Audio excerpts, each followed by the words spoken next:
Welcome back to Masters of Modern. I am your host, Alex Kessler, here with my co-host, Ben Bateman. What's up, everybody? Excited to be back. This is a familiar topic, and it is one that we are excited to talk about, specifically in Modern. This is a big one for me, Alex. Yeah, so we have a special guest today. Before we get into what that topic is, it's Mill. We have Charlotte Sable from the Commander Advisory Group, at JQuillGirl on Twitter. Jackal? Cheers. Yeah. JQL, Jackal. Yeah. Jackal. Meant to be Got Jackal. it. Cool. I should not be relied to read words out loud. No, Jackal, girl, welcome. Charlotte, how are you? I'm good. Happy to be here. Always a pleasure. Yeah, I mean, I haven't played a lot of Modern lately, but then, hey, the deck's better now, and we'll get into that. But yeah, no, much happy to be here. I'm a big fan of y'all's, so all good. Thank you. Thank you so much. Yeah, it's funny you mentioned that about playing Modern. I think many of the media projects that I think a lot of us were involved in, media projects, but I mean, that just goes beyond even just playing Modern, have just changed, right? The face has just changed during COVID. Like I did this action movie anatomy show for years. I've done an episode of that in 7 months, right? That show's pretty much done, it seems like. And, we talked exclusively in person together about the Modern format every week and went to GPs. Well, there aren't GPs right now, and there's not a lot of paper Modern being played, if any. So everything kind of adapts and adjusts. And here we are talking about new stuff, doing a new thing. Yep. And something cool has happened it's fascinating that the moment during M21's announcement that they had keyworded Mill, which for those who don't know is the mechanic of putting cards from the top of your library into your graveyard, either your opponent's or your own. They keyworded it. So for a while it was just, they spelled that out, put X cards from the top of X library into X graveyard. And now it's Mill 5, and then you put 5 cards, target player mills 5. And the moment that happens, also we go back to Zendikar and we get a special secondary crab friend.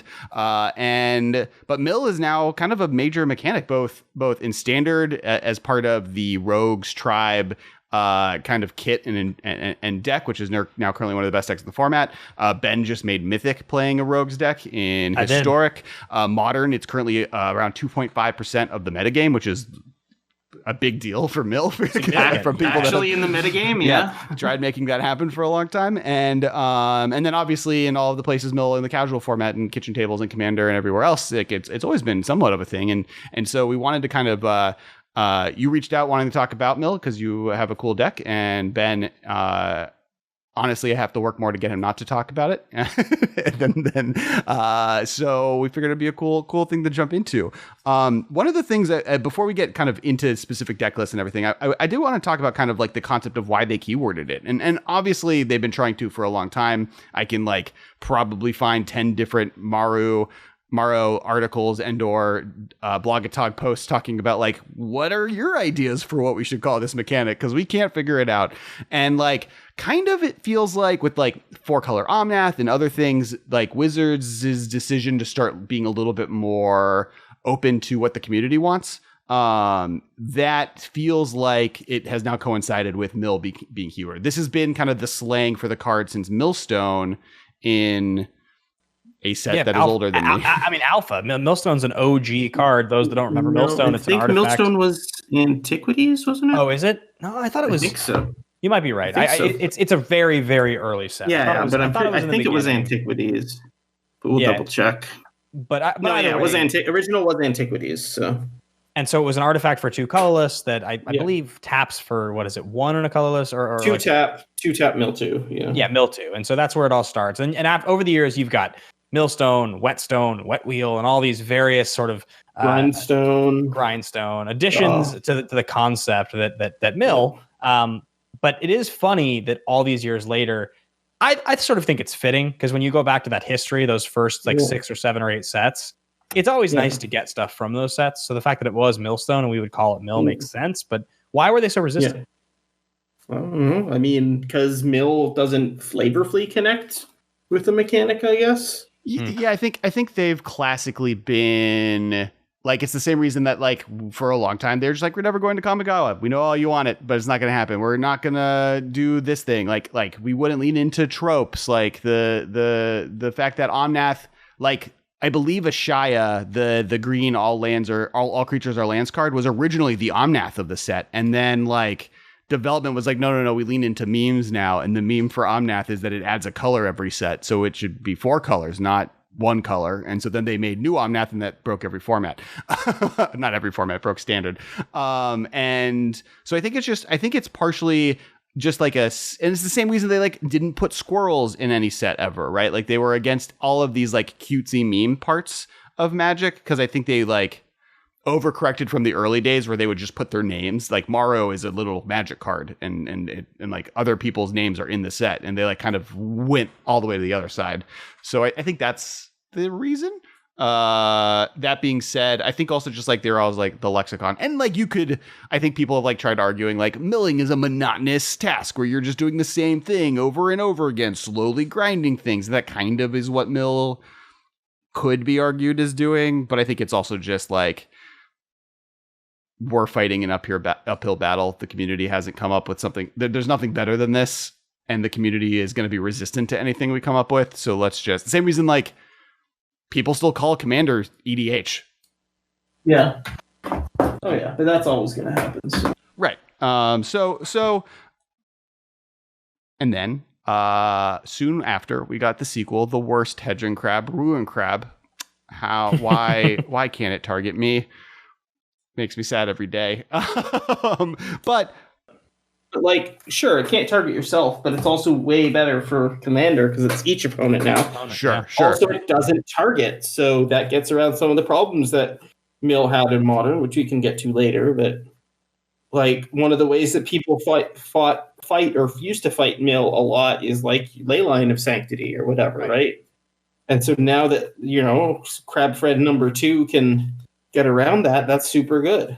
Right. But I think you would agree, Charlotte, that you're not primarily winning the game off of just a Ruin Crab. Like even if you have 2 Ruin Crabs and they've got a Sanctity it's in combination with other stuff, but like every little bit helps, right? And if I'm at the point, like a lot of times, like speaking specifically like about Modern, a lot of times if we're at the point in the game where an opponent has like mulligan for a Leyline, oftentimes, like you can be in a situation where they don't have a lot going on, but you can't target them. So it comes down to if you have the Ruin Crab. Like there have literally just been times in the past when I've been playing Mill where it's been like, well, I can't target you anymore, so you don't have much going on, but you'll draw something eventually. So I guess I scoop, right? Like right.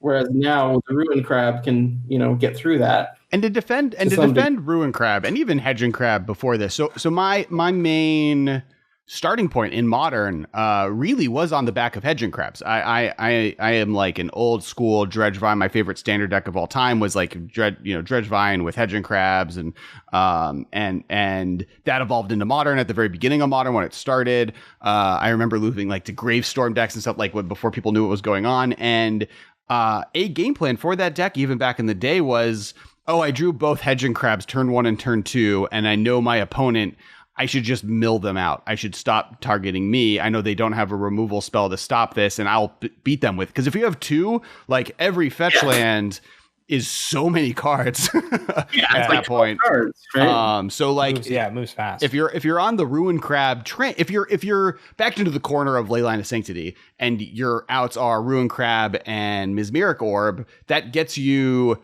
pretty far between the 2 of them on murdering a person. Well, that's 8 draws now as opposed to 4, right? Like, and they either, if they got lucky and had Leyline on turn 1, they discarded a card to do it, which means that they're slowed down. Or if they're playing it on turn 4, which is 50-50, I guess I don't know what's more likely. I'm not Frank Clark, so I'm not going to do the math. Down to like 20 cards in their library anyway. And they wasted a turn doing nothing, right? They like paid a 4 drop, and you're like, Ruin Crab, I think one thing that's really interesting is that, Alex, you and I have been very close friends for almost a decade now, and we've played a lot of Magic together. And when we met, it was clear that you looked at Hedron Crab one way, and I looked at it another way. You wanted that card to mill yourself. I wanted that card to mill my opponent. And I think it speaks to, the concept of mill, right? Like, and Charlotte, I would love to hear what you think about this, because there's a player who's attracted to the idea of milling out your opponent, right? It's a very particular type of Magic player. There are players it's like, I can win this way. I want to do that.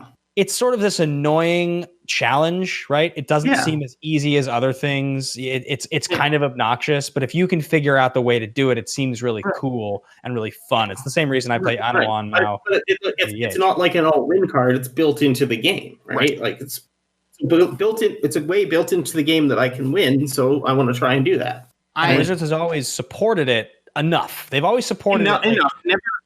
Never a lot, but enough. I think original Zendikar was probably the peak, at least as standard goes.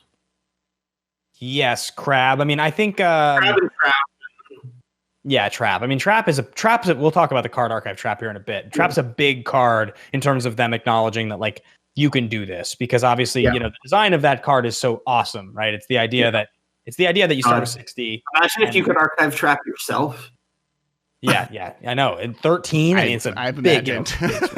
Well, I mean, and that there's kind of a point there where I think the other time, I think you're right. Zendikar was the last time, but I think the other time is now between the blue adventure creature that mills. There's the blue enchantment from Ravnica that whenever you cast a blue spell, mill to. Secret that I was using to put Arclight Phoenix into your graveyard, but I've definitely forced other people. You have the artifact. There's like a lot of really cool, unique mill cards. There's the Gargoyle, the 4/5. Eldraine had a lot of it. To the extent that I'm pretty sure the new blue 2-drop that mills 8 and then has the that card's big. That card's really big. And then the rest of the year, it just kind of kept going forward. Cacophony is it? And part of it is I think the rogue tribe, right? They were seeding rogues being about this like eight card threshold idea that I think has been really cool. And that's kind of why it's been kind of brought up back to the forefront. And I think it's one of the reasons they keyworded it finally. They got to the point where like, you know what, we have a year where mill is going to be a mechanic that we are using heavily. And there are enough cards where all of the text that is required to keyword spell out mill versus having it keyworded are preventing us from having the cards we want to be able to make. There's too much words on a card, and by keywording it, we save space. But back to kind of the world of modern and to kind of talking about like players getting into mill as a starting point. I honestly believe that there is like less than 10% of all Magic players have not built a mill deck. At the beginning, I think it's everyone's tried it some. I think it's like the beginning of a Magic player's experience is like, oh, you can do that, and I like got all of these cheap commons that let me mill players. I'm gonna try building this, and historically, it's been bad. you bring it up, and I think what's so funny about that is we always talk about the play experience of a mythic rare all the way down to a common, and what the new player's experience is when they get into Magic. And they almost always will put a blue common into a set that mills between 4 and 7 cards, right? That's a standard. It's a standard printing into limited because it's a nice thing. You can try to wheel 5 of those into like a limited deck. But what it's really great about doing is teaching players that this is a thing. Why do these cards do this? Why can I do this? And I think it does totally get those wheels turning, because like when I was building mill decks back to like Raven Guildmage, the one from Scourge, that like morph creature that exiles top 10. When I've been building mill decks for literally ever, it feels like Vision Charm. I was playing Vision Charm, but it was the best version of a mill card you could get because you could mill 4 for 1. That was before Tome Scour, before Glimpse. So Raven Guild Master. That's the one. Yeah. And it exiles rather than milling, but same thing. I mean, like Mind Funeral right now is like a $3 card. But there was a moment where it was a $10 card just because people love like the same way that like if you're ever selling your bulk, separate your angels and your hydras and your dragons and your like relevant tribal creatures, because they're going to go for more than bulk no matter what, because people love them. People collect them. They're excited by them. Mill cards are the same deal. All of them. Like there's a player out there that like has a Phoenix deck or a Phoenix or a different mill commander or I'm the Ruin Sage or Ruin Thief? The new one is Thief. Yes. Thieves and Sages. Are you sure it's not a Ruined Siege? And then you have so like these cards are just really popular because they're cool and they win. It's like the first alternate win condition that like comes out of the game at a starting point, and obviously the problem historically is just like it's it's operating on an axis that the rest of the game is not. And most mill cards are built in a way where they don't mitigate that fact. And then therefore you can't win, or you're spending every resource you have to do something that your opponent doesn't care about until they lose, which is true about your life total as well. It's just like control decks don't care if they go to 1 life, but you also aren't like playing creatures that interact. You're not, like creatures don't mill when they attack. So it offers this weird angle where you have to mitigate the fact that you're playing a bunch of cards that actually do nothing until you win. Exactly. Which is, it's interesting that both the quantity of good mill cards that now exist and hyper mill cards that exist in Modern, plus tech that has been learned from other decks, has allowed it to kind of get to that level. Yeah. But like going back to like cards having value, even like before it was reprinted in Iconic Masters, Glimpse the Unthinkable was like a $30 card. Right. Trust me, I know this. Because I have played the crap out of that card. I think, again, like for a nuts and bolts perspective from a player who's listening to this and thinking about mill and the sort of percentage of life total that it is equal to, you start at 20 life, right? The idea being that if you die if your opponent, if you win when you're at 1, it doesn't matter that you're at 1, right? So that's irrelevant. Yeah. So if you lava spike somebody and you get 3 of their life for 1 red, then you're effectively dealing with like 14% of their life total, give or take, right? Like ish. If I tome scour you, which is historically for 1 blue, the equivalent of, a lava spike, it's like, I guess the closest thing you're getting. I'm getting you a little bit more like 10%, right? It's give or take, because you start with 53 at the point that I'm going to do that on turn 1. Yeah. So the rate's worse, right? The rate is worse. Also, you're not, and Lava Spike is the best comp because it can't target a creature. It only is going to target a player. Whereas Tome Scour, you do have the ability to target yourself if you want to. So there's some sort of added advantage in the design of the card. But from just a base perspective, it's a worse rate. They're always designing it as a worse rate, and it's pushed on a card like Glimpse, but also Glimpse is the only card in history for 2 mana that mills 10. So they've done one of those, right? They've done tons and tons and tons and tons of red cards that have done 4 damage somewhere to a player if you want them to. Like it's been done over and over and over again. And so it's one of those things where like you've got to figure you're not interacting with the board. Most red spells are able to both interact with creatures and players. And most mill spells don't do anything other than just mill. So if you don't get them to 0 cards, you don't do anything. You're interacting with a zone that has nothing to do with the rest of the game.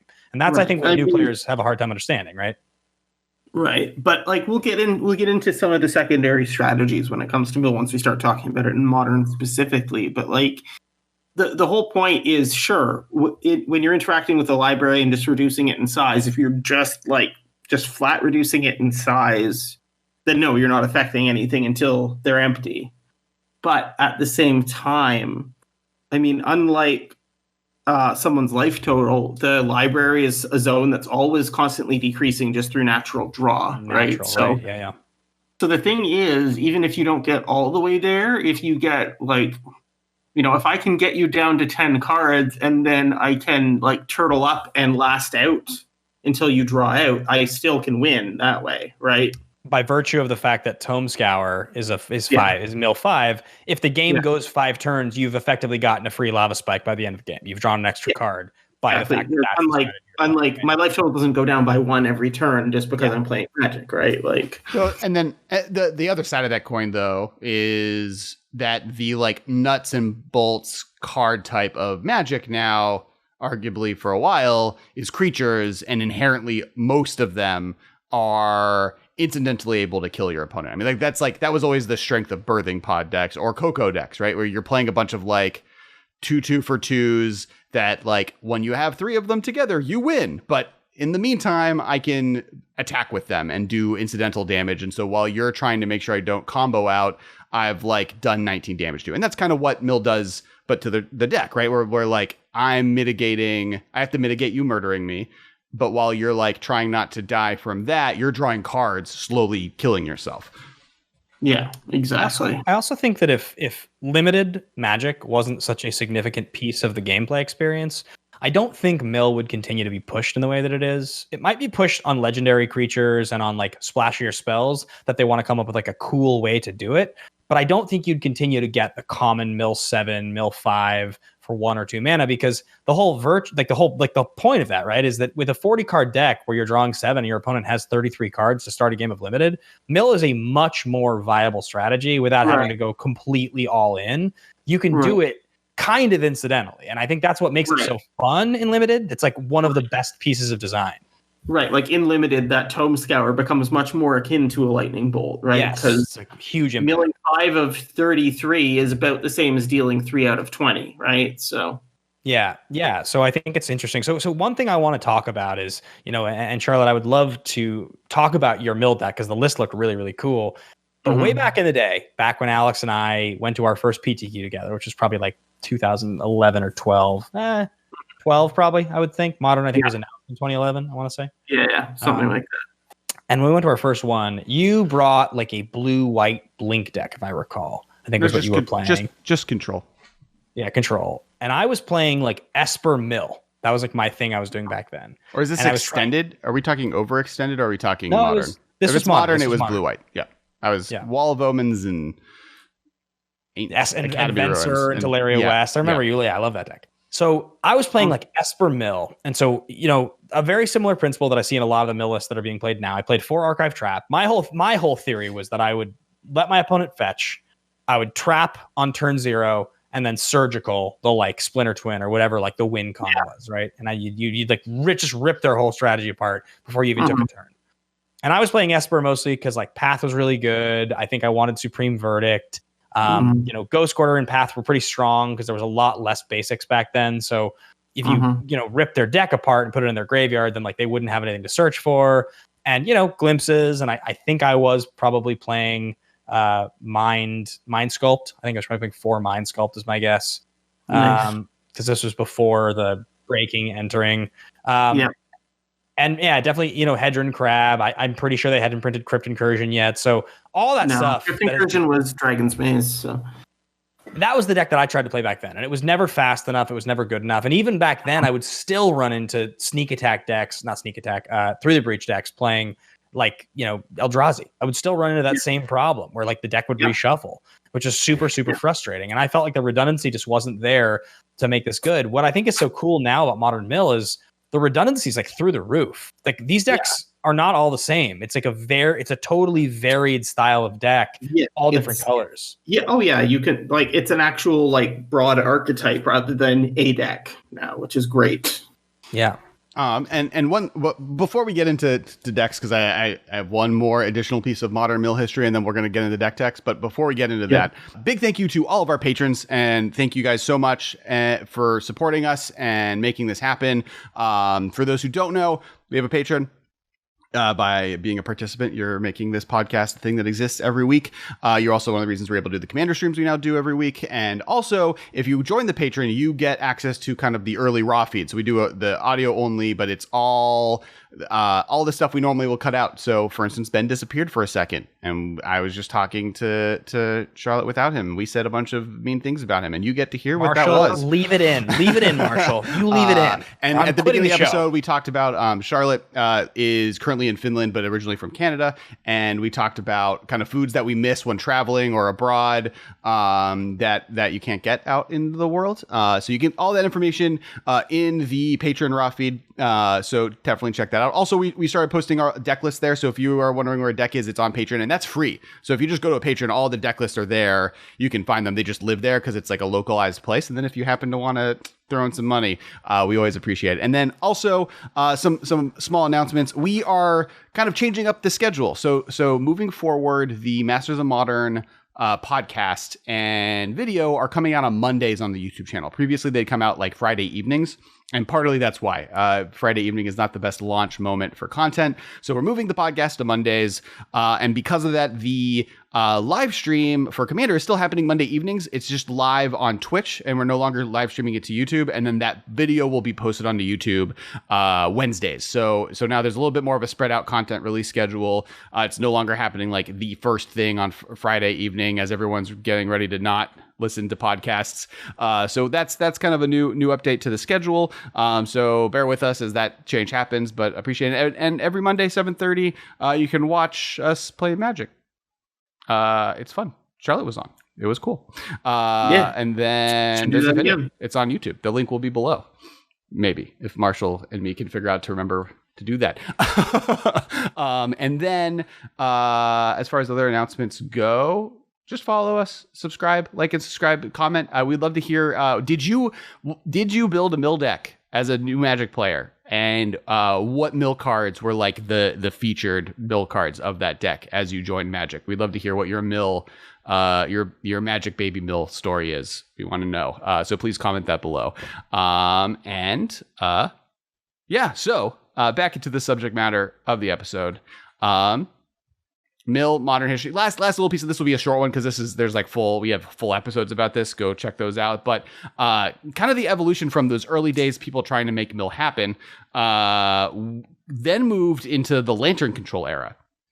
And that kind of was for a very long time the premier mill deck of Modern. And a lot of the technology in the new mill decks are kind of taken from those with Ensnaring Bridge, and just like the ability to kind of turtle up while you're milling people. And those were like hard control decks that milled like one card at a time, allowing people to draw the cards you were fine with them drawing using Lantern of Control, versus now because we have two crabs and some of the other really powerful mill cards that have been printed recently, you're able to just more turbo mill them out, like kind of a classic burn deck, versus before, which was much more like of a not a tempo mill deck, but a control mill deck. And so it's interesting. I think Alex, like one distinction that I feel like any mill player needs us to make here, because like I've always felt this way. Anytime you have like the all-in strategy that you're trying to do, that's like maybe a little bit off the beaten path, maybe it's a weird creature type or it's a deck like mill, and you try to build it and go all in, and then you see somebody like win with a deck that is called mill, and you look at it and it's like this Ensnaring Bridge artifact deck that's like not really winning because they're aggressively using the mechanic mill. They're winning because like that's their inevitability win condition. It always feels like a letdown because you see it's called something. It'll always be called that thing. It's called mill or whatever. Yeah. And you're always like, come on, like you're not milling them out.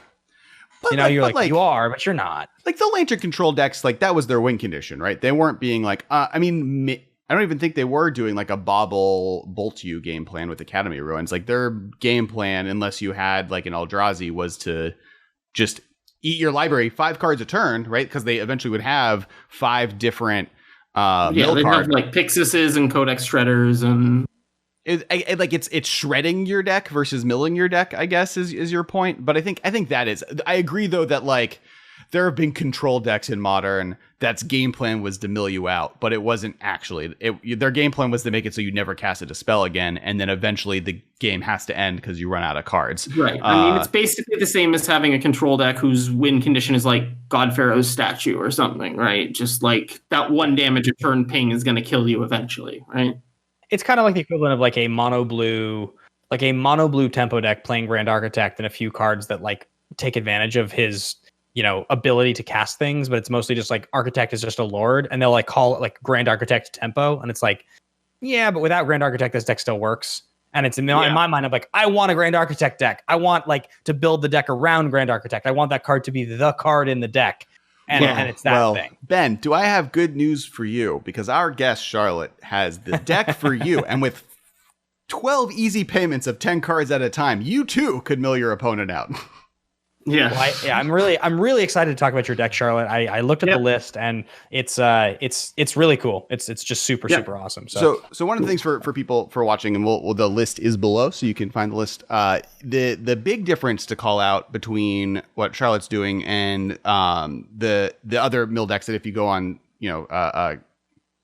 MTG Goldfish in the metagame is you've added this like really underpowered color that hasn't done anything powerful in a long time, green, to kind of broaden your ability to answer threats and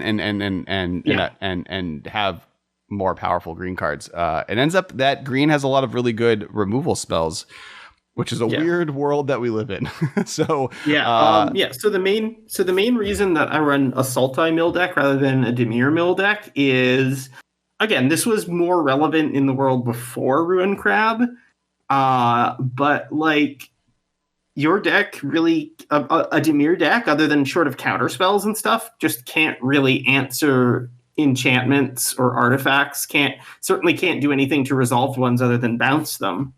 right? Mm-hmm. And so back in those days, if you were just running Dimir, you'd have to run stuff like, God, what was that stupid dredge, put a permanent on top thing? Set Adrift? That sounds right. Yeah, I think I know the card you're talking about. But yeah, a very roundabout way of dealing with anything. So you'd have to like run that in your sideboard to answer like ley lines and stuff, which is just awful, like just miserable. Like that's not the Magic I want to play when I'm playing Mill, right? And then when and for this for the same reasons that Ben was saying earlier that you would play in that early Esper deck just to sort of get the procs for your archive traps. The main reason to play green is Assassin's Trophy, honestly. Like I saw that. That's a really cool piece of tech. It is the reason. Like, I mean, I got super hyped when I saw it spoiled. I like pre-ordered a play set at way too much money, and you know. So the main deck runs 3 and the 4th in the sideboard. Green also does give us some better sideboarding options. So currently I only run one other one, which is Nature's Claim in the board, but it certainly lets us have more options for stuff. So Assassin's Trophy just lets you answer any permanent. It can be creature removal, land removal, artifact removal, enchantment removal, planeswalker removal, whatever you need, right? Like, and you know, if your opponent searches, then they have to risk you having an archive trap. And if they don't search, then great. I've just had a 2-mana instant speed Vindicate, right? Like, yeah, the fact that it turns on archive trap, and also as like Ben kind of described earlier with Path, like the ability to eventually you just mill out all their basic lands. Like eventually get to the point where like this is now just a straight up murder for any permanent. Late game, you hit something, and if they go and find a land, that's one less card in their deck, right? So one of the cards that I think I would love to just sort of address for the audience is Archive Trap, and I think the design of the card is so cool because I think the idea is that, you know, ideally in any game of Magic, 90% of the time you want to be on the play. So, you know, you play your land, you pass to your opponent, they play their fetch land. Now they've drawn their cards, they have 52 cards in their deck left exactly. They crack. You play your Archive Trap for free, right? Yeah. And you mill 13 of the remaining 52, which is exactly 25% of their remaining deck. Yeah. And I think the design of that card is so pleasing. So the dream is to have the 4 in the opening hand, and you know, you crack your fetch? Sure. 4 traps, you lose. GG. It's one of those like pieces of like sort of parallel design when they think about the way that it matches up with the rest of the traps, or like just the percentage of it that I've always found so pleasing and so cool. It's like always been one of my favorite cards, which is why so early on I really wanted to build a deck around Archive Trap. I think that's one of the beautiful designs when it comes to a mechanic. Like I think Archive Trap, and you know, people play Ravenous Trap as well in these decks, but Archive Trap is far and away the coolest of the traps. I think it's definitely Ravenous Trap is an answer more than a win con though, right? Yeah. It's a control piece. But yeah, Archive Trap is great.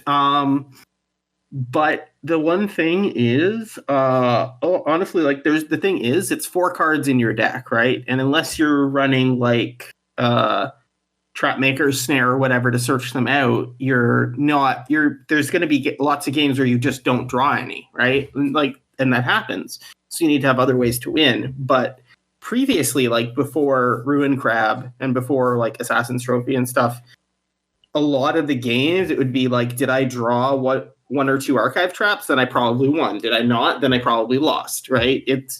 The deck was very swingy in that way.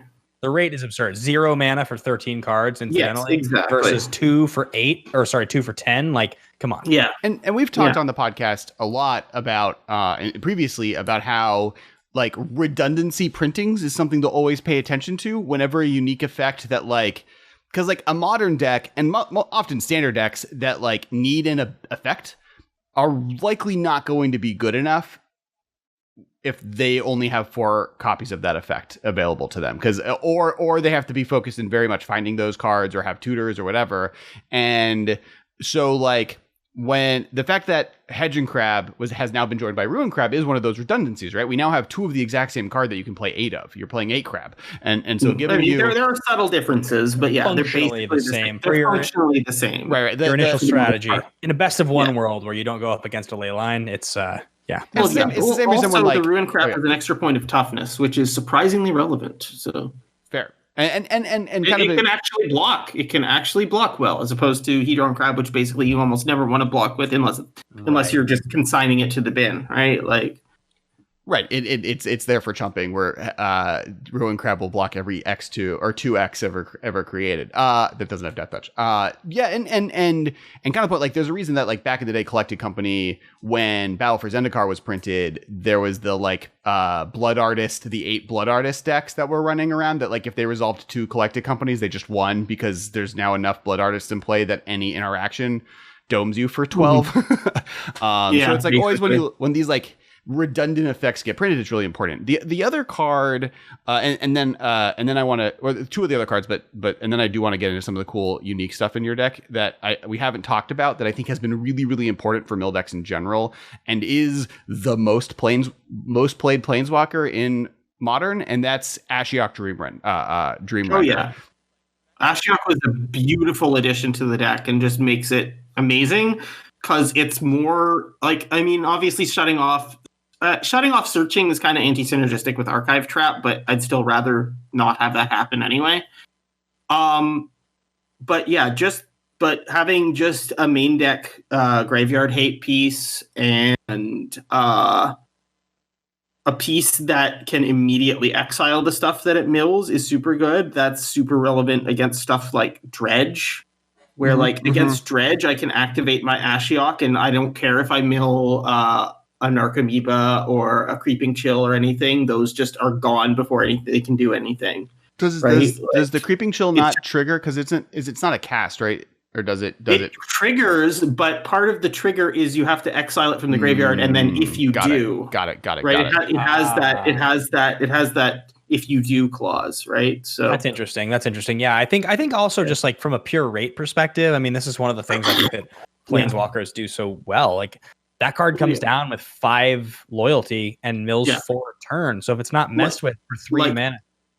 Yeah, uninterrupted, it's representing 20 cards, right? Uninterrupted, it's representing a 20 card mill, which again, considering you can only activate it once per turn, they're going to be drawing a card every single turn. So that means there's an additional 4 draws after you play it until it's ultimate. So that's by the time this card is gone, if it's not messed with, you're going to be milling 24 of their 53 they start the game with, which is like pretty significant if you can keep this thing in play, But like if what more usually is going to happen is Ashiok is going to come down, mill 4, exile their graveyard, and then gain you like 5 life by eating an attack or 2, right?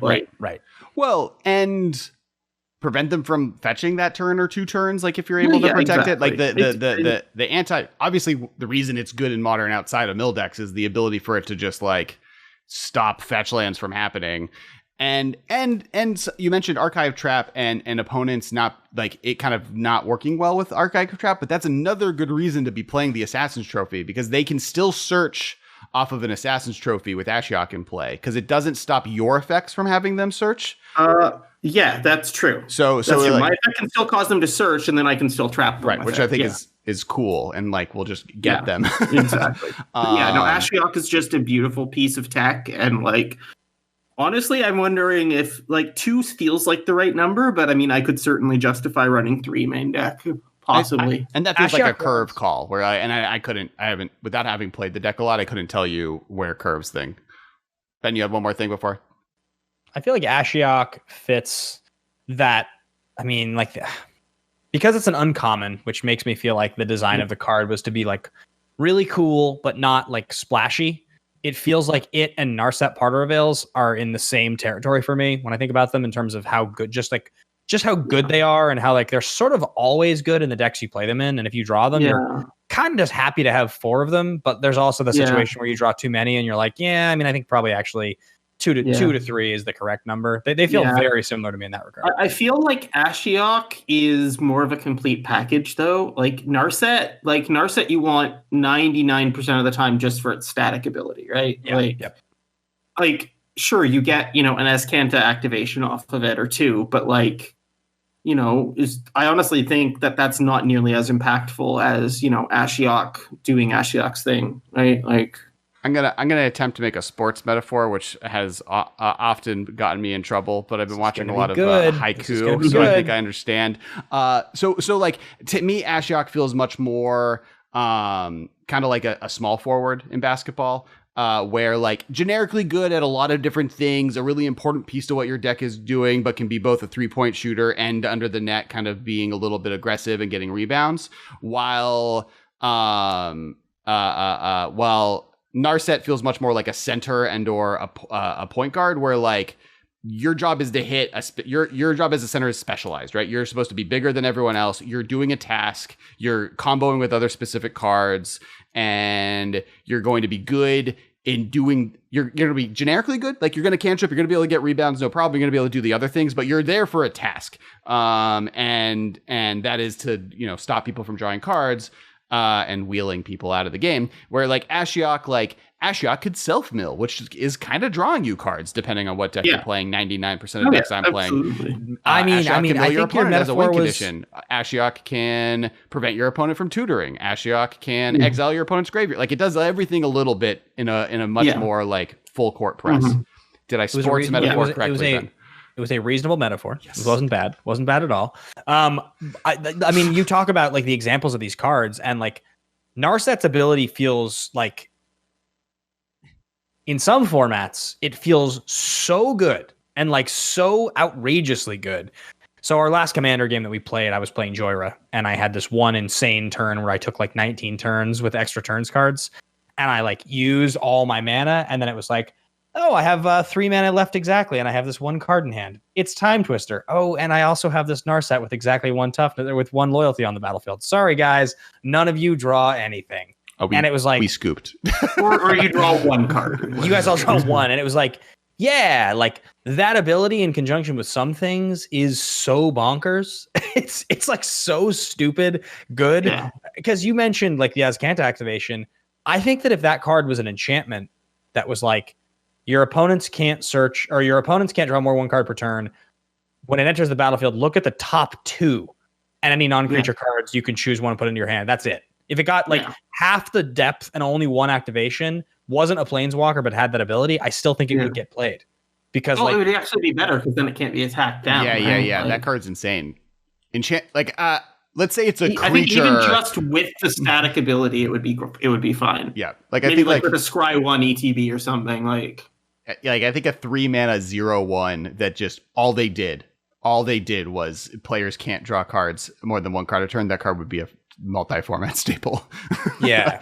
So I definitely think that the design of it was great. But but back to Ashiok. Great. Definitely Ashiok is an insanely cool card. And I think when it was printed, most of us looked at it initially as a sideboard card. And I think that in most decks it is. It's just that it's just so happens the design of it, because of the mill aspect, is, I mean, because imagine for a second that Ashiok didn't have the mill, right? Imagine Ashiok was just exile and had the static ability. I think the card would still be the same sideboard card that it is. It would still be exactly the same in most regards. Like if the -1 was say draw a card, each opponent exiles their graveyard, like that would still be super fine for my deck. I think it might not be a main deck card. It would probably be a sideboard card. I think if all Ashiok did was the static ability, which is a planeswalker that came in with that static ability, no other abilities, I think it would see as much. I think it would still see significant play. It just wouldn't see any play in a fun way. Like no one would use it. I probably wouldn't be running it in this deck, but right. Like it wouldn't be a card. It would be like Aven Mind Sensor. It wouldn't be a card people would play. Like honestly, for me, the Ashiok static ability is like the least important part of the card for this deck for Mill. But it's still excellent gravy. Like. And like I just built a Mimeoplasm Commander deck. It's in there. I have a Highlander. I have multiple self-mill Highlander decks, because that's what I live for. And Ashiok's in every single one of them, because being able to mill me 5 cards and then exile other people's libraries. I have it in Kess. I have it in 2 different Kess decks, because I can exile my opponent's graveyards, which is great in Commander, and then I can mill 5 cards into my yard, and some of them will be spells, and Kess can recast them. So I think, Ashiok is just in general really to I wanted to touch upon a few before we... I want to touch upon a few of the spicy includes.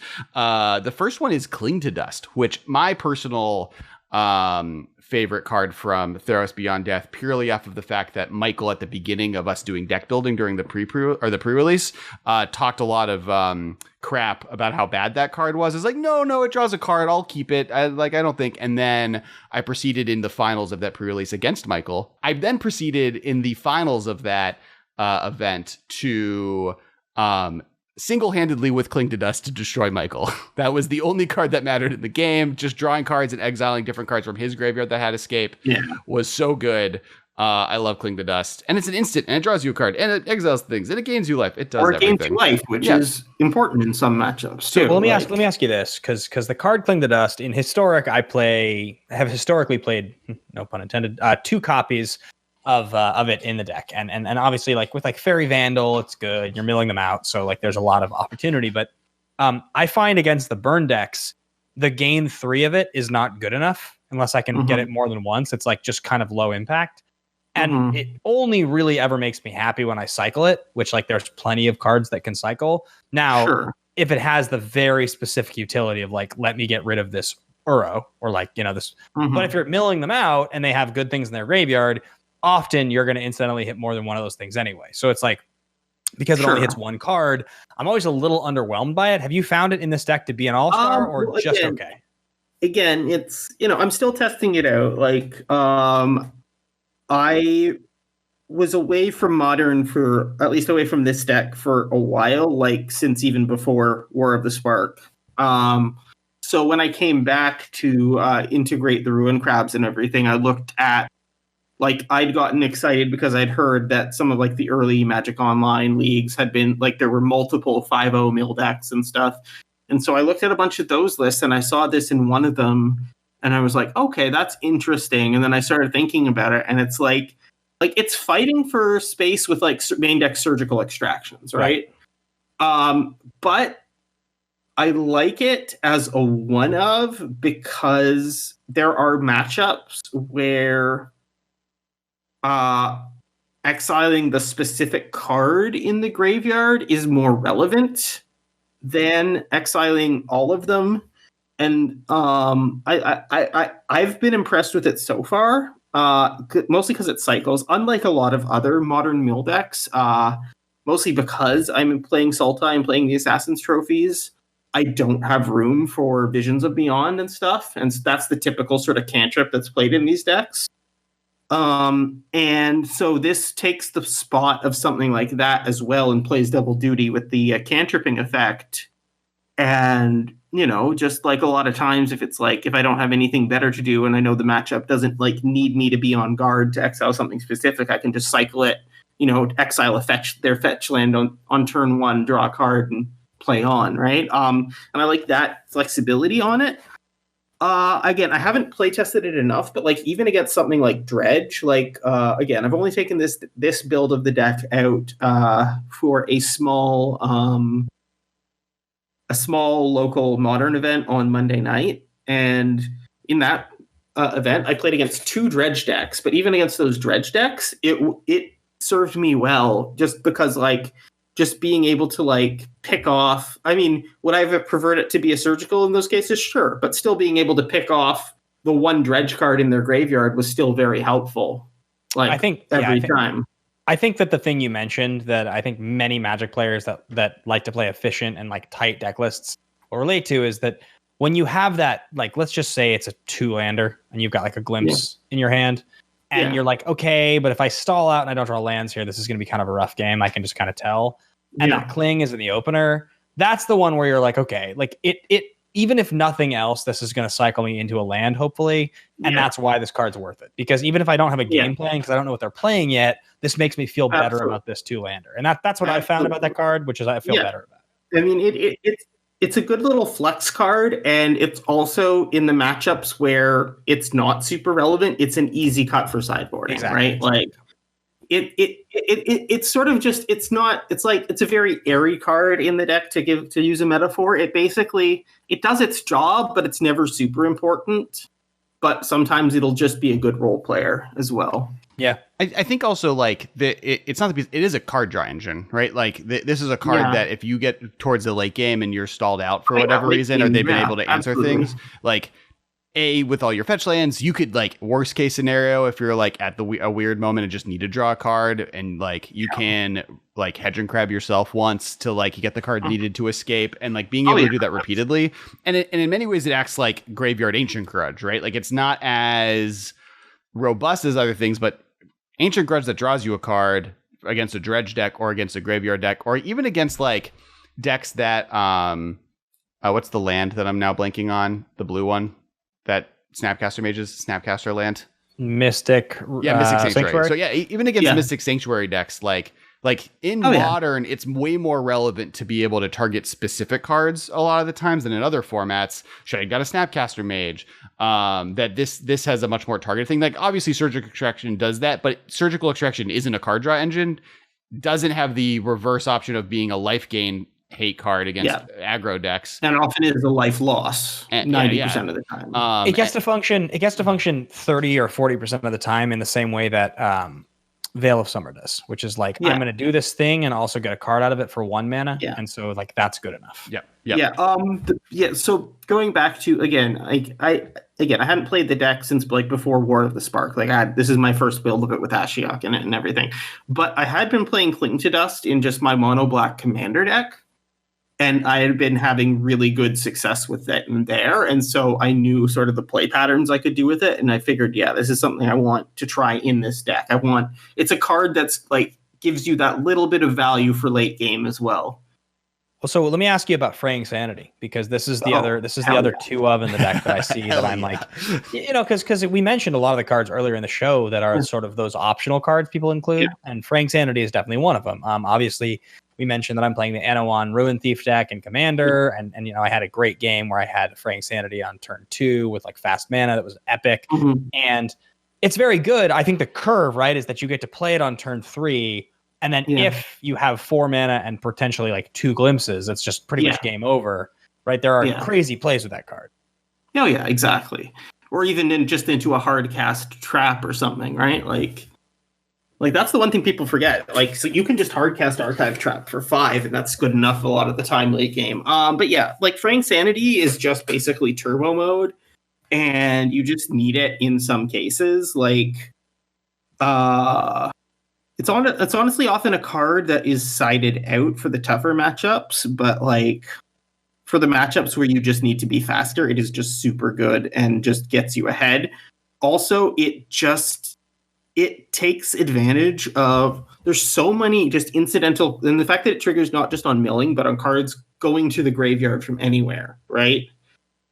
Just incidentally, like Fraying Sanity will get you, 2 cards on your opponent's turn, and then, I mill them, plus I kill their creature, there's another 11 cards on my turn sort of thing, right? Like, it's good incidental hit, and it's just super, super useful.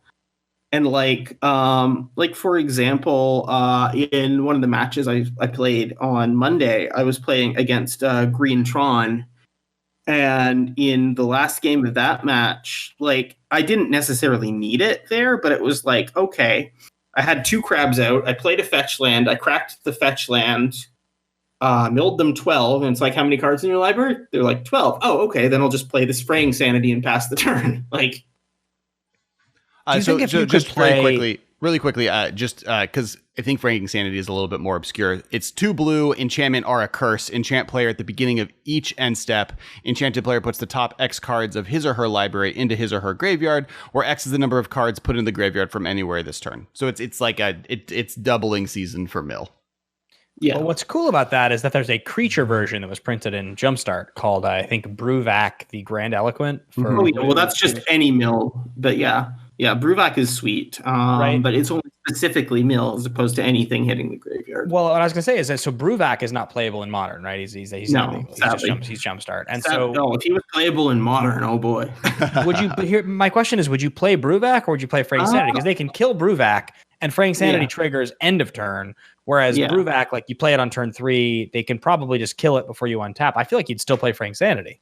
Yeah, I don't know. I mean, I'd probably play at least 1 Bruvak. I think it would depend on the build I was going for, and I'd have to test it out. But yeah, I mean, I think I like Fraying Sanity better. It's a little more sturdy.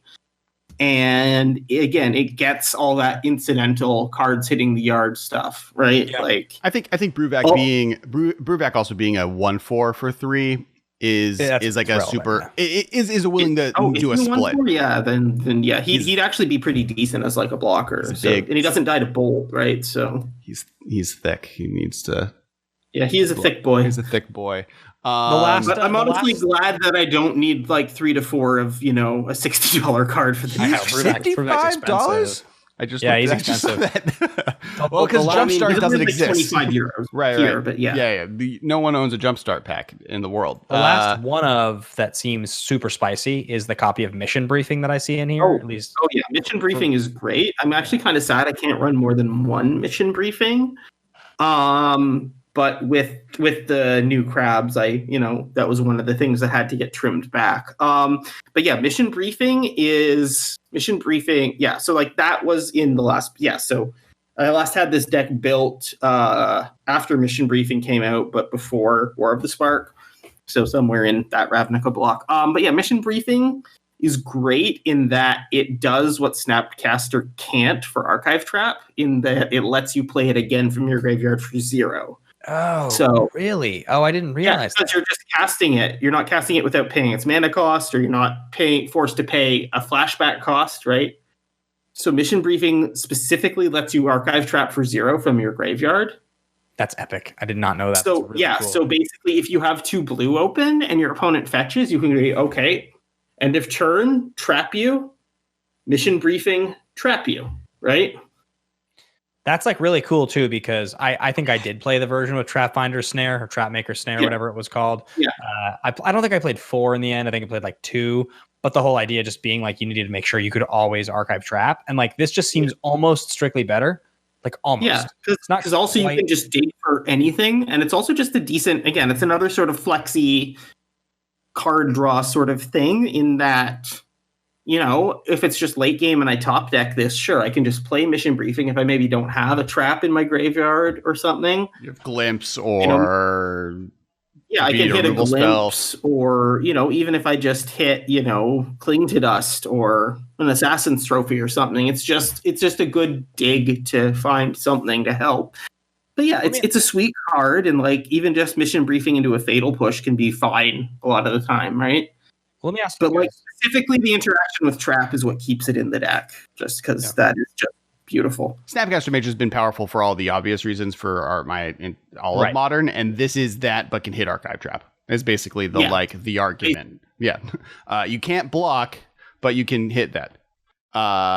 One of the lists that I found while looking up the different mill decks that we were looking for was this 4-color self-mill deck, and it's called Mill. And this actually, Ben, to your point earlier in the podcast, this isn't Mill, it's called Mill, but you're not milling, and it's just like called 4C Mill on MTG Goldfish just because it has Hedron Crab in it. But you're milling yourself. This is playing Ashen Riders and Jin-Gitaxias and Woodfall Primus and that's self-mill reanimator, right? But it is playing, and on our hot take that came out on Friday, that you all listening to this podcast now we're in a weird time loop, should go listen to. We were just talking about how cool modal double face cards are, and it's playing Glasspool Mimic of all cards. It's like, wait, really? What is this card? I thought it was, because at first it was like Hedging Crab, Stitcher Supplier. Wait, does that mill yourself and the other opponent? Maybe. I'm not going to really think about it. Glasspool Mimic, and I was like, wait, this isn't real. And it's dope. I really love the double face cards. I think they're really cool. Card, that Glasspool Mimic, I've seen it in the modern list you're talking about because I checked it out, but it's played in the Seagate Stormcaller Neoform deck in Historic, where they go.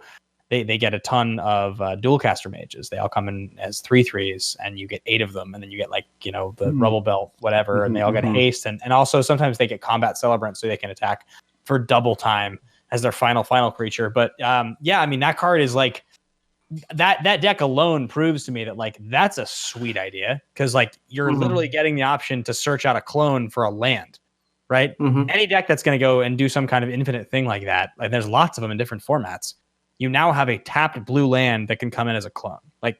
Oh yeah, pretty good. That's pretty unique. Oh yeah. Well, actually, speaking of like the double-faced cards, this isn't mill related, but like just before I came on with you guys, I was playing Commander on stream with CNC Power Hour, and I was playing my Bant Mutate deck, and I did something pretty cool. I was kind of screwed for lands, but I had Survival of the Fittest out, so I cycled.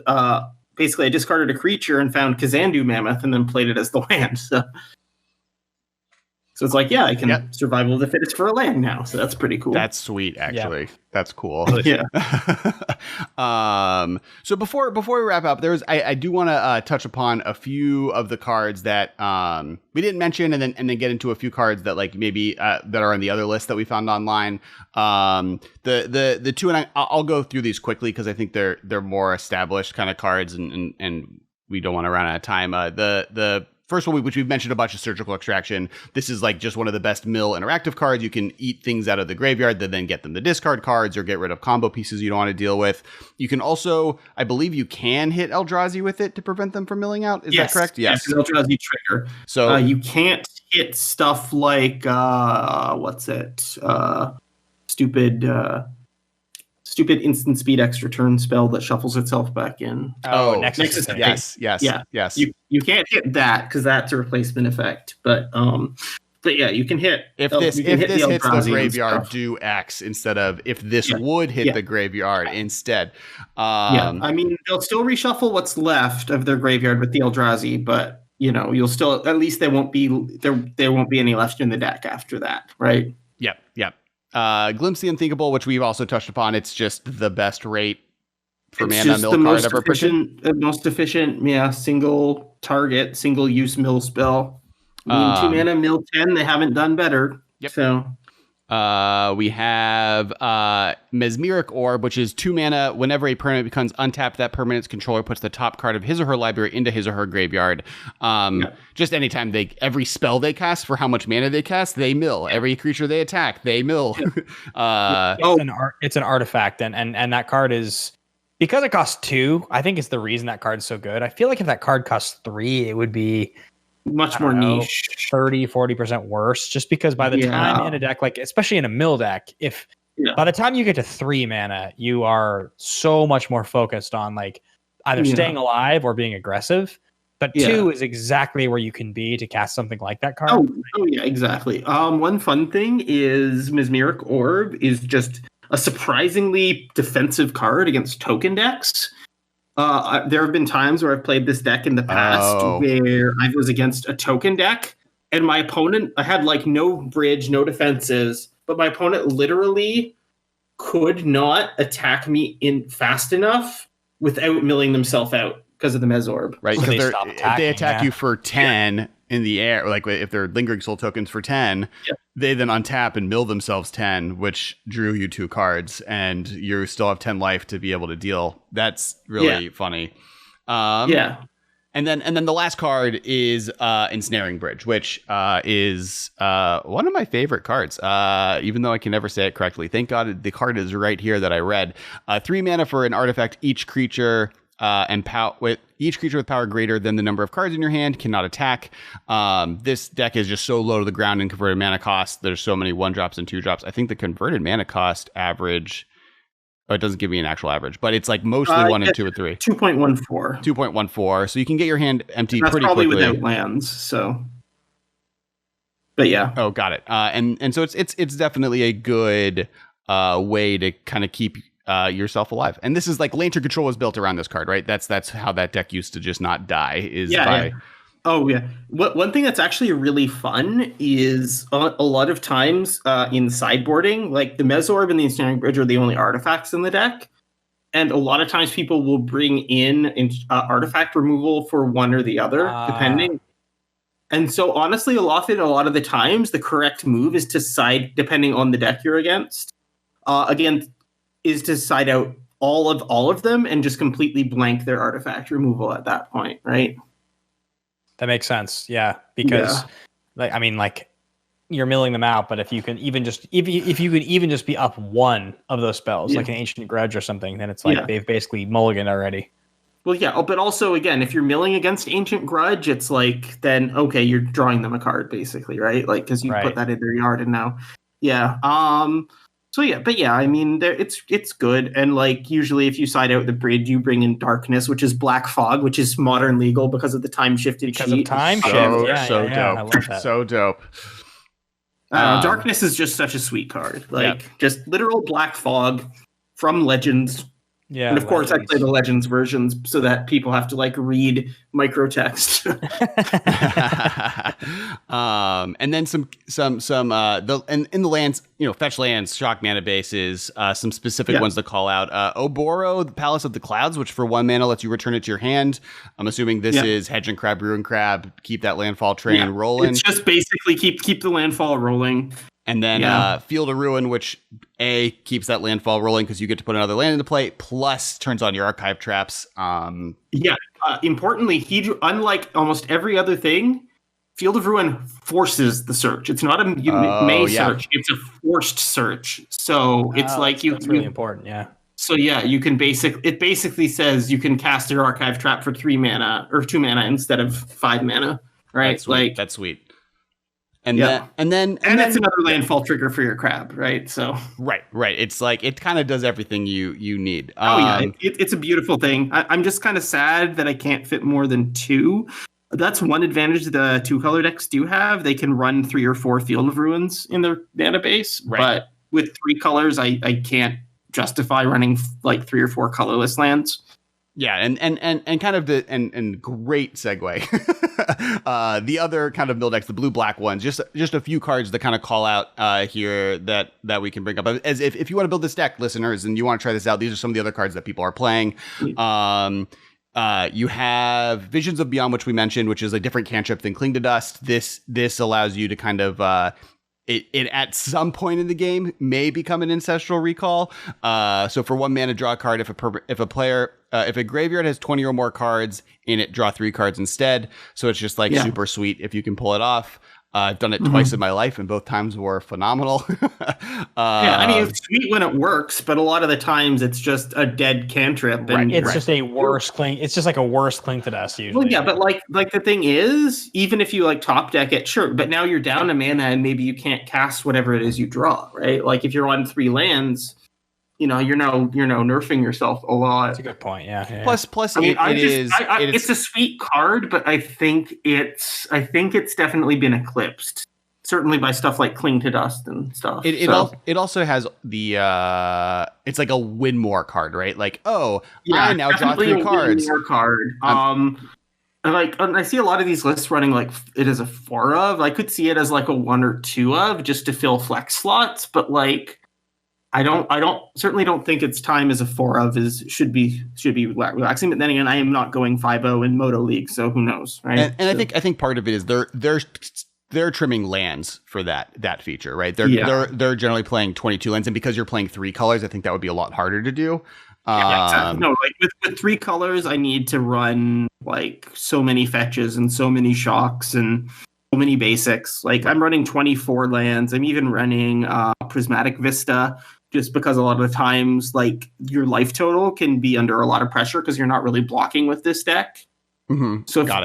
So before I can establish a bridge, a lot of times my life total's under pressure, and sometimes I just want to be able to fetch a land and not have to take 3 from it. So I've been playing a couple of Prismatic Vistas, and I've been very happy with them so far. Cool. They're playing a little bit more Crypt Incursion, which I think is a count towards that life gain, which is exile all creature cards from target player's graveyard. You gain 3 life for each card exiled this way as an instant. Just a almost kind of life gain option that's pretty cool, and then hates on the dredge decks. I have them in my sideboard just because there's less pure. I think Modern is less pure creature decks at the moment. Mm-hmm. There's a lot more decks that aren't creaturing you out. Like gain 4 for 3 or gain 6. So running it main deck is it's amazing in the sideboard, but like the days of playing against 2 humans decks in a 6-round tournament guaranteed is over, right? Like sure. Another card that some people run instead of or in addition to Crypt Incursion is Profane Memento. Yep. Which is a 1-mana artifact. Whenever a creature card is put into an opponent's graveyard from anywhere, you gain a life, which is super sweet. Cool. But it's never a card that I've had a lot of success. I've tried it a couple of times and I've never been super impressed, at least in my builds. I also like it. I also like I said, the strategy of being able to take out all my artifacts and blank that artifact removal. And also, it's just like Crypt Incursion. Like, it depends. One's proactive, one's reactive. But, Sure. like, if I draw Profane Memento late game, it might be too late. Whereas if I draw Crypt Incursion, then I'm good, right? Right. I can hold... If there's nothing there yet, I can hold it and play it when it's relevant. Whereas Profane Memento, if I don't get it early, I'm kind of screwed, right? As far as cool lands go, we do have a Shell Dock Isle. This is the blue hideaway land. You may play when it enters, you exile. You look at the top 4 cards. You exile one of them face down. You may play the removed card without paying its mana cost if your library has 20 or fewer cards in it, and you tap it and play blue. If a library, so it lets you kind of like draw that last card to win if you need it. It's just kind of an extra card draw spell out of your lands. The thing is, it's an ETB tapped land, which is kind of not great, and it's slow. And I'm in a 3-color build. I don't want to, and especially with 8 playable 1-drops. I don't want a tapped blue land anymore. It feels like in your deck that wouldn't be the card. It feels like the blue-black version, that being that last card you need to close it out, Again, it's because of the different requirements of my mana base as well. It's that card, or like Ipnu Rivulet. Those are the sorts of cards that the Dimir version can afford to run in their mana bases, whereas I can't so much. Also, in that same sort of just utility land slot, I've had a lot more success. Right now it's in the sideboard because they had to move over for the crabs, but I've had a lot of success with Search for Azcanta in this deck, especially for the slower matchups. And one thing that's super sweet is it can actually be a ramp card. You can go, you can literally go turn 1 Hedron Crab, turn 2 fetch land, mill yourself 6, play Search for Azcanta. Next turn, you have 7 cards in your graveyard. It flips. When you've ramped. That's right? so sweet. Now See, that's why Hedron Crab's the GOAT. You can target yourself to do wild things like that. I'm here for it. Crab is sweet. Like I love Ruin Crab, but Hedron Crab is still the GOAT. Shelldock. The other list, and just bouncing off. I think my comment on Shelldock Isle is like 3 is a lot. This other one played 1, which I think makes more sense. In the past, before I went 3 colors, I ran 1 or 2. Yeah. But even then, it's like getting that tapped land when you just need, say, your 5th untapped land to like hard cast a trap or something. Right. Can be really bad. And then the other cool land that this deck is playing is Miko Koro, Center of the Sea, which lets you, each player draws a card for 2, which is just like, as we said earlier, their card draws are technically doing 1 damage to them a turn, plus this lets you draw cards to get cards to do more damage to them. Miko Koro also lets you get the instant speed win, right? If you can mill them to 0. Oh, sure. Yeah. Okay. You can make them draw and lose immediately and just so that they don't get another untap or upkeep sort of thing. Right. And then the other cool cards that the second deck, it's playing Blood Chief's Thirst in addition to Fatal Push, and I think you're playing Assassin's Trophy in that same slot, right? Just like additional removal spells.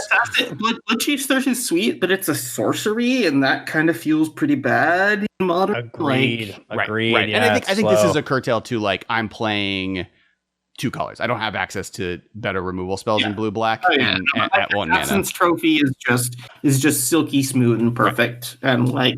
Though on a spicier removal spell, they are playing Drown in the Loch, blue-black. Drown in the Loch is sweet. I have that in my sideboard. It's an amazing card. It's not good main deck.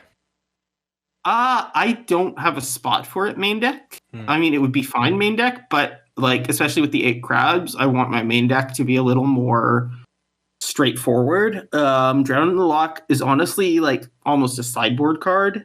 Or it's almost like a control card in a way, because it's also a counter spell as well as a removal spell. And like, I'm happy with the pushes, and like in terms of removal spells, I'm happy with my 3 pushes, 3 trophies in the main.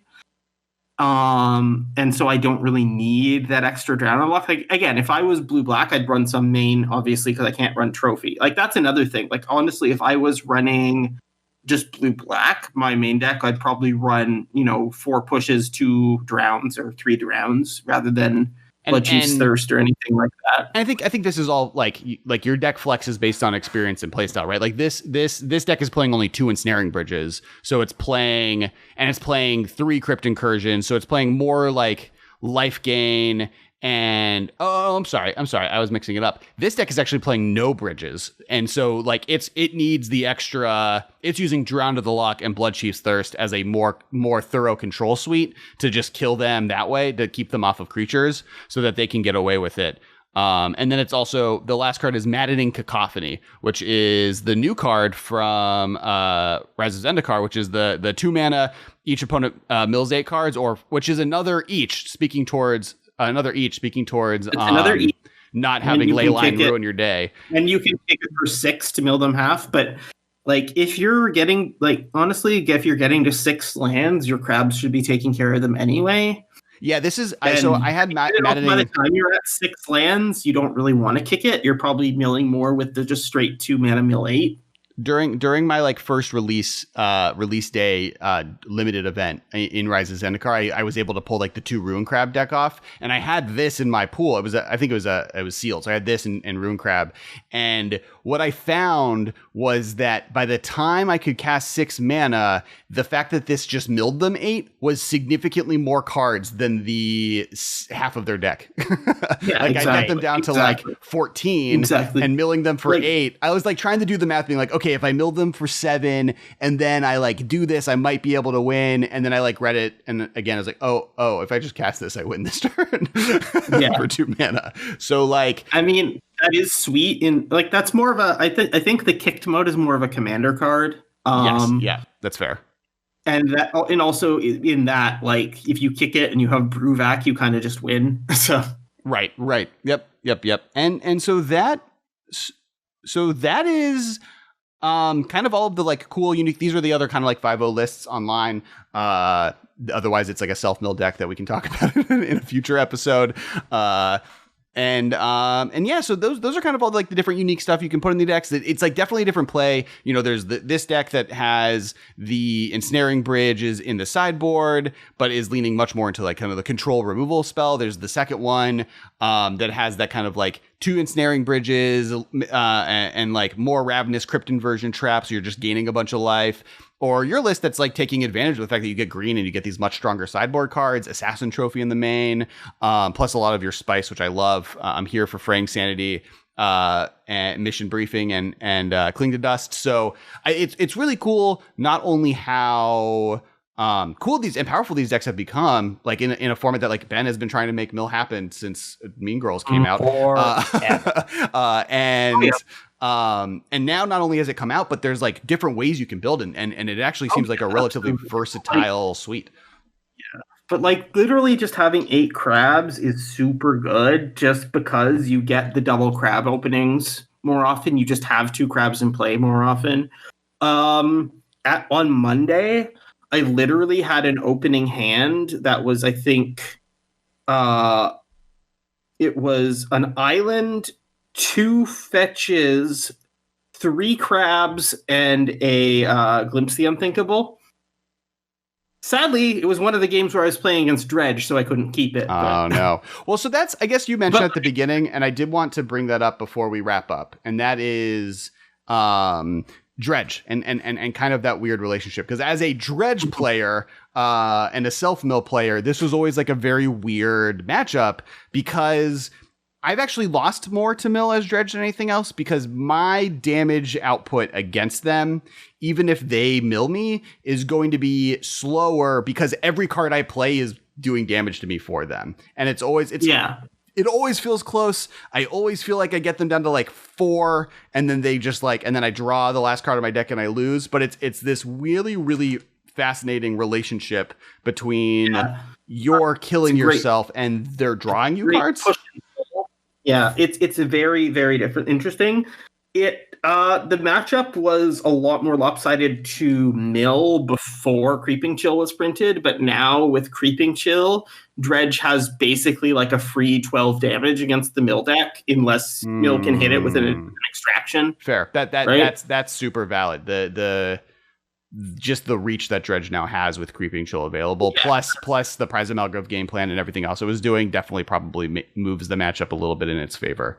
Oh yeah, definitely. Like literally, one of the games on Monday, again, I was playing against Dredge, and I had gotten them down to like 23 cards left in their library, and they'd only hit one Creeping Chill. And I was wondering, okay, maybe they sided one or two out, because they know I have the extractions and stuff. Sure. And so it was like, well, I had the opportunity to have I had a crab and I had 2 glimpses in hand. And so it was like, yeah, sure. I mean, and so I hit them, but no, and I was at like 8, but they still had the 3 remaining chills in the deck. And it's like, well, I lost, but what am I going to do? Not go for it? Right. Right.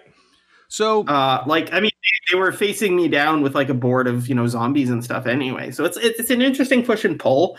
Yeah, it's definitely interesting. You definitely see Dredge decks draw a lot more cards from their library against Mill than against any other deck. Yeah, why not? You get to draw cards now because you're doing all the work for you. Sweet. So that is all the time we have for today. Where I think we're like in an hour and a half. So awesome conversation. And before we go to our things, big thank you, Charlotte, for coming on and talking all things Mill with us. It was a blast. Thank you so much. As we mentioned at the beginning of the show, everyone, you can find Charlotte on Twitter at JQuill or Jackal Girl. I'm gonna do this right. Okay, Jackal Girl, JQL Girl on Twitter. And you can find us. I am at Kess Wiley on Twitter. You guys can find me at Ben Bateman Media, and also Ben Bateman Streaming on Twitch is the place that you can follow me. I made Mythic with this Rogues deck, and I'm going to be switching it up. Honestly, maybe to a Mill deck. It seems. I wonder if you can build Mill in Historic in a cool way. It sounds really fun. You have what's his face, the thick boy, the 1/4 guy that we talked about. Yeah, you can play Brewvac. Exactly. It sounds really. You also have the Brewvac Cacophony combo, right? So, you just insta win the game. That's sweet. And just new schedule. Just a reminder: every Monday we do live stream 7:30 p.m. That's tonight. You're listening to this episode. If you're listening to the day on release, go to twitch.tv/Kess Wiley. That is my Twitch channel. We are live streaming Commander tonight. I don't know who the guest is yet, but they'll be dope. And I might be playing the new Mimeoplasm deck that I built literally in 3 hours yesterday. And make sure to also check out last week's episode. We had Ashlyn Rose and Andrew Baird on. They're both amazing as well. Ben crushes dreams, but then we played this cool aggro version where we had a sudden death clock on that was really fun. So definitely check last week's episode out. Make sure to, and then last but not least, check out the Patreon. There's full episodes. You get actually almost a week early. It comes out on Wednesday on Patreon. The episode will come out for everyone else on Monday now. So definitely check that out. And please, help us make this podcast grow and happen. Please. And beyond that, once again, Charlotte, thank you so much for coming on. Always a pleasure. And there'll be links below the episode to all the important things, including the episode Charlotte came on to do to our Commander stream a few weeks ago. So all the good things. Thanks everybody. We'll talk to you guys next week or tonight on the stream if you show up. This has been a production of Time Traveler Media, sending podcasts into the future.